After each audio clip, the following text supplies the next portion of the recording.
Hello everybody and welcome back to my YouTube channel. If this is your first time here, my name is Rachel and on this channel I will be sharing some DIY hacks, some life hacks, a little bit of travel and some motivation. If you do like the sound of that, then I would love if you could subscribe to my channel, just the button there below, and stay tuned for this video which is all about how to save money. So I'm sharing 8 things you need to know about how to save money. Definitely not an easy thing to do, but the first thing, and the very first thing I'm going to share with you is, what are you saving for? You need to have a motivation. So number one, what is your motivation? Basically, why are you saving? Are you saving for a car? Are you saving for a wedding? Are you saving for a holiday? Are you just saving for a rainy day? Whatever it is, you just need to have some kind of motivation behind what you're saving for. So if it is a holiday, if you're planning to go to Rome or somewhere nice, print off a picture, whether it's the Eiffel Tower or wherever your holiday destination is, or if it's your dream car, and stick it somewhere where you'll see it. So whether it's on the fridge or just by your bed or something, so that every day you see it and you know on a Saturday night when you're sitting in, when all your friends are out, that's your reason for sitting in. Every Saturday night. So tip number 2 is set a goal. So what's your target number? So 5,000, 500, 10,000, what's your main figure? What's your end goal that you want to save? Let's say you want to save $500 or €500, whatever it may be. That's your end goal. So set yourself a target. How long is it going to take you to save that $500? Is it going to take you a month? Is it going to take you 3 months? Is it going to take you 6 months? Whatever it is, give yourself a target time. So if it's going to be 2 months, then that's your end target. You need to have that money saved within 2 months. So you need to know then how much you actually need to set aside every week, or every 2 weeks, or however you get paid, and you need to stick to that. Be realistic about it as well. Don't leave yourself short, because you don't want to do that either. You still want to be able to live, obviously. Number 3, and probably one of the best things you could do as well, is create a budget.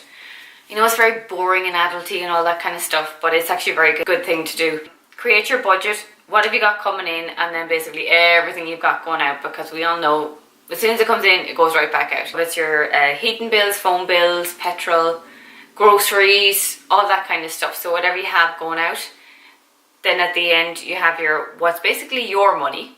Have a little bit of an allowance for yourself, so you're not actually going dipping into your savings fund. And then that chunk of money that you know you want to save every week or every 2 weeks or every month, put that away into your saving funds in a totally separate. I recommend actually getting a separate account for it. So when you are logging into your bank, you can see your regular bank account, and then you can see your savings account. And as you see it building, it just makes you feel a whole lot better, and you know you're getting there. You're getting towards your goal. And tip number 4, and this one I actually got from my sister, and I've actually started doing this, and it's actually works. It really does work. So this one's called the $5 rule. Basically, if I go to pay for something and if I have $5 in my wallet, if it's just a $5 bill, I will not spend it, no matter what it is. I'll either pay by card or I'll break another note. That $5 bill will never be spent, so it'll always go into the jar. So we have a jar now collected with some $5 notes in it, and it's actually a good little earner. And tip number 5 is avoid credit cards. So if you're in a total saving mode, and if you don't need a credit card, don't get one. If you're not good with credit cards, if you just go spend, and you don't remember to actually pay them off, or you just forget that money is not yours, and you think it's all sitting in your account until the bill comes in the post, and then you don't pay it, and then you get interest on top of that, it can just snowball. So if you can, avoid credit cards at all costs. If you can't avoid getting one, then make sure you're very strict with yourself at paying it off and not getting stung with them stupid interest charges and things like that. Tip number 6, which is pack a lunch. Probably the easiest way you could save a few pounds. One thing about it, if you go out for lunch every day, what are you spending? Maybe 5, 10, 15, 20. That's a lot of money to add up at the end of every week. So I would definitely recommend bringing your lunch. Usually when we do dinner, we just throw on a lot extra, and then we have the leftovers for lunch. That's what happened mostly. If not, I always have a couple of tins of tuna in the press. You can have tuna sandwiches. You have to be really strict with yourself, and it is a pain in the arse, and it is so hard. And sometimes you just don't want to eat another friggin' tuna sandwich. I know, but you have a goal. It's there in your fridge, or it's there by your bedside locker, so that's why you're eating your tuna sandwiches, okay? Tip number 7, have a grocery list. This is obviously very easy and very practical and a very sensible thing to do. Have your grocery list so you know exactly what you want to go in for, that you're not buying unnecessarily, and you're not buying stuff that you already have that's just going to go off. One tip to that is, do not go shopping when you're hungry. Don't go shopping on an empty stomach. Make sure you've eaten, because if you go into the grocery shop and you are starved, you're going to buy around you and you're going to spend way more than you need to.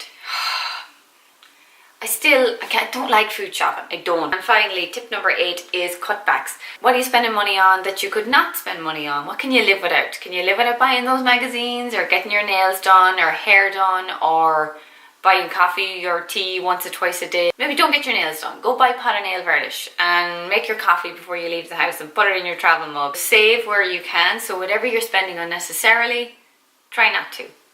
So that's it. Short and sweet. Very brief video, but a lot of practical tips in there. So if you're trying to save money, then I recommend doing all of these tips. It will definitely help you on your way to getting your dream holiday, your dream car, saving for your wedding, or whatever it may be, or maybe it's all of the above. So thank you so much for watching, and if you did enjoy this video, I would love if you give it a thumbs up and subscribe to my channel below, and come back next week. There'll be weekly videos. I'll see you then. Bye.